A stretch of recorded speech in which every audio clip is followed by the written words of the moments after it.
dia a todos. O texto que está sendo postado na manhã de hoje se encontra em 2 Reis, capítulo 20, a partir do verso 1. Naqueles dias adoeceu Ezequias mortalmente, e o profeta Isaías, filho de Amós, veio a ele e lhe disse: Assim diz o Senhor, põe em ordem a tua casa, porque morrerás e não viverás. Então virou o rosto para a parede e orou ao Senhor, dizendo: Ah, Senhor, suplico-te lembrar de que andei diante de ti em verdade, com o coração perfeito, e fiz o que era bom aos teus olhos. E chorou Ezequias muitíssimo. Sucedeu, pois, que não havendo Isaías ainda saído do meio do pátio, veio a ele a palavra do Senhor, dizendo: Volta, e diz Ezequias, capitão do meu povo: Assim diz o Senhor, o Deus de Davi teu pai: Ouvi a tua oração e vi as tuas lágrimas, e eis que eu te sararei ao terceiro dia, subirás à casa do Senhor, e acrescentarei aos teus dias 15 anos, e das mãos do rei da Síria te livrarei, a ti e esta cidade, e ampararei esta cidade por amor de mim e por amor de Davi, meu servo. Interessante esse texto de Ezequias, este mesmo rei que, quando cercado pelo inimigo, pelo rei da Síria, no ápice da guerra, no momento em que o povo estava angustiado, ele para tudo e vai ao templo orar. Ele vai buscar a Deus, leva os seus súditos a buscarem a Deus. Ele manda uma mensagem para Isaías para que ore, pedindo livramento. E Deus o livra. Deus faz aquele exército de milhares e milhares de assírios voltarem. No dia subsequente, Deus visitou o acampamento do inimigo e haviam mortos, 175 mil mortos. Se não me engano, leia o capítulo anterior para confirmar isso. O rei da Síria voltou e a sua vida foi tirada pelos seus próprios filhos na sua terra.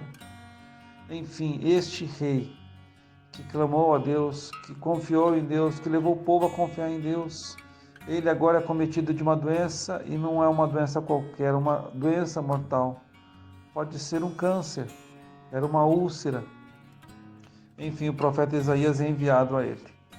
E uma coisa que a gente precisa aprender é que nem sempre a palavra de Deus ela é aquilo que nós esperamos, mas sim aquilo que Deus determina.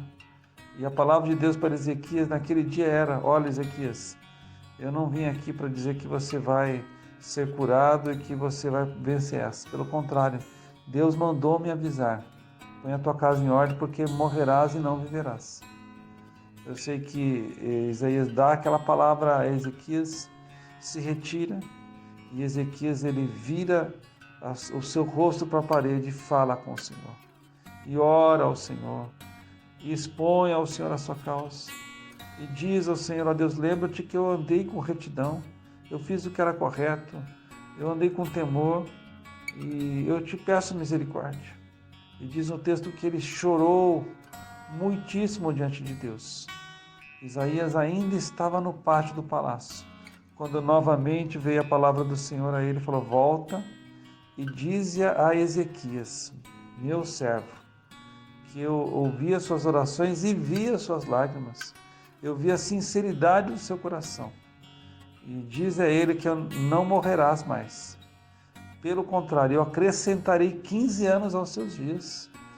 E ainda o livrarei das mãos do seu inimigo. E eu farei isso por amor a Davi, meu servo, e a Jerusalém. Que maravilha o poder que Deus nos dá de orarmos. Muda até os desígnios que Deus muitas vezes decreta. E quem muda é Deus quando Ele ouve e atende e revê aquilo que falou e reverte a história. Por isso eu quero dizer a você que nos ouve nesta manhã: nunca cesse de orar. Nunca desista de clamar, porque o nosso clamor pode chegar aos ouvidos de Deus e Deus pode mudar a nossa sorte, a nossa história. Que Deus nos abençoe e que Deus nos dê palavras de vitória, de livramento, de cura. Que Deus ouça as nossas orações. Em nome de Jesus.